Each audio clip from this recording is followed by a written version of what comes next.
la cave.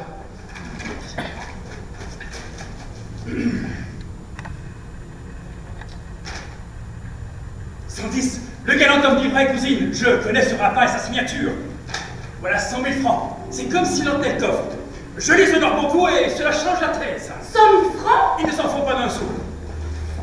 Monsieur, je suis votre serviteur. Je vous fais réparation. Vous êtes sage, judicieux et respectable. Et quant à messieurs, vos enfants, je les aime. Oh, le joli cavalier, la charmante damoiselle. Que d'éducation, que de grâce et de gentillesse. Colin Phébis. On ne peut de répétition plus spirituelle. Vous m'enchantez. Cap de Pius, 100 000 francs. Vous vous moquez. Vous êtes trop modeste. Et si vous me fâchez, je vous compare aux astres, tous tant que vous êtes. Ah, m'entends-tu, les astres? Quant à madame, je la supplie seulement de me recevoir au nombre de ses amis, tout dangereux qu'il est d'obtenir cette grâce, car elle possède en embonpoint une majesté, un massif d'agréments qu'il est difficile de voir innocemment, mais basta. Je lui demande à son tour une grâce. Me l'accorderez-vous, belle personne?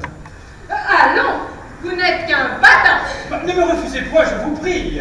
Oh bien, baisez. Ce n'est que des mains au bout du compte. Raccommodez-vous donc avec la cousine. Allons, madame la Miss, avancez, j'ai mesuré le terrain, vous le reste. Ne résistez point, j'ai mon dessein. Lâchez-lui le titre de madame. Bonne chance. Mettez sur la collade de brochon sur le tout, je vous prie.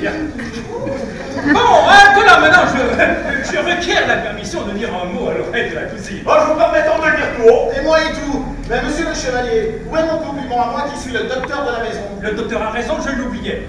Eh bien, va, je te trouve bouffon. Vante-toi de ma bienveillance. Je t'en honore et ta fortune est faite. Grand merci de la gasconnade. Cousine, sentez-vous mon projet? Cette canaille a 100 000 francs. Vous êtes veuve, je suis garçon, voici un fils, voilà une fille. Vous n'êtes pas riche, mes finances sont modestes.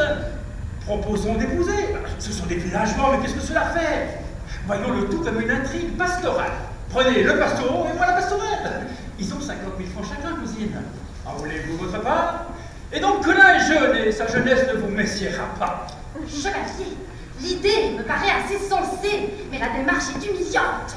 Cousine, savez-vous souvent de quoi vit l'orgueil de la noblesse? De ces petites hontes qui vous arrêtent. La belle gloire, c'est la raison, quel délice!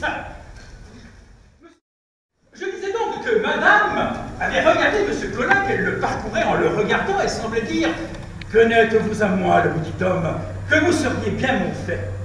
Là-dessus, je me suis mis à regarder mademoiselle Colette. La demoiselle, en même temps, a tourné les yeux dessus moi, tourné les yeux dessus quelqu'un. Rien de plus simple, ce semble. Et cependant, le tournement d'yeux dont je parle, de la beauté dont ils étaient, de ses charmes et de sa douceur, de l'émotion que j'ai sentie, ne m'en demandez point de nouvelles, voyez-vous, l'expression me manque, je n'y comprends rien. Est-ce l'amour? Est-ce votre fille qui m'a regardé? Je n'en sais rien. Je sais pas ce que l'on voudra. Je parle d'un prodige. Je l'ai vu, j'en ai fait l'épreuve et n'en réchapperai point. Voilà toute la connaissance que j'en ai.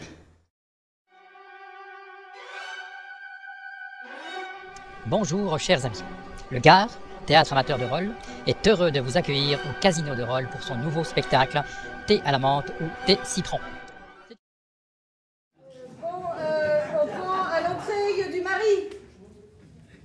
C'est à moi, là, Clara. Oui, Richard, on enchaîne. Bon, j'y vais. Oui, Richard. Bon, j'y vais. Oui. Bon, j'y vais. Encore un peu de silence dans les coulisses, s'il vous plaît. Merci. Bon, j'y vais. C'est quoi au juste la réplique? Tu dis Victor, Victor, mais il n'y a personne dans cette maison. C'est ça. Victor? Victor? Mais il n'y a personne dans cette maison? Je suis épuisé. Oh, je suis épuisé, ce voyage m'a éreinté. Ne pensez pas rentrer. Sitôt, mais... Les affaires n'ont pas marché comme je le voulais. Victor, Victor, décidément, il n'y a personne dans cette maison. Tout à fait. Bon, Richard, va falloir m'en prendre le texte, hein, parce que là... Clara, je le sais, Clara, je le sais. Bien, bon, alors on passe directement à la scène des boucles d'oreilles, tu la connais? Oui, bien sûr. Bien. Et ma scène alors? Plus tard, Dominique, plus tard. T'es gentil, on travaille, merci.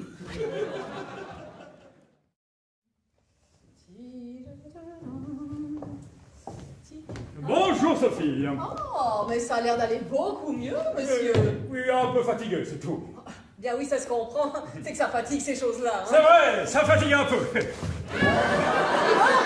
que je vous ai donné mon remède de bonne femme. Hein. Si je puis me permettre, monsieur. Parce que le seul remède pour le thé à la menthe, c'est les coliques néphrétiques. Hein. Des coliques néphrétiques. Vous n'avez presque pas touché à votre thé, monsieur. Je suis coincé. Vous avez tort. On a l'impression que ça passe et hop, ça reprend d'un seul coup d'un seul. Vous le finissez, monsieur? Non, Sophie, merci. Bien, monsieur. Elle est de plus en plus bizarre, cette fille. Des coliques néphrétiques. Enfin. Ah, les boucles d'oreilles. C'est un bijoutier hindou qui me les a spécialement fabriquées. Je pense qu'elle devrait plaire à Marie-Agnès. Ah!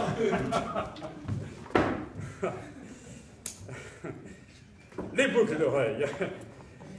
C'est un bijoutier hindou qui me les a spécialement fabriquées. Je pense qu'elle devrait plaire à Marie-Agnès.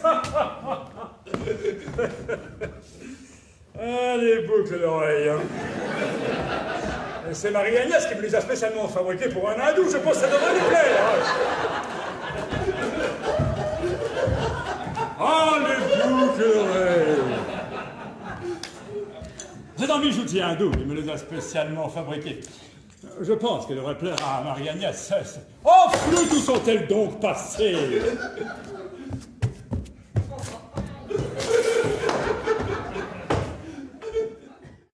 Oh, encore le mari! L'armoire!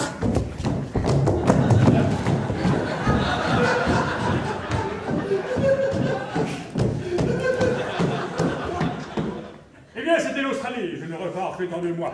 Et là, j'ai de fortes chances pour signer mon contrat. Parfait. Tout va bien. Henri est bien parti. Je suis sauvée. Oh, au fait, Louis-Phil. Oui.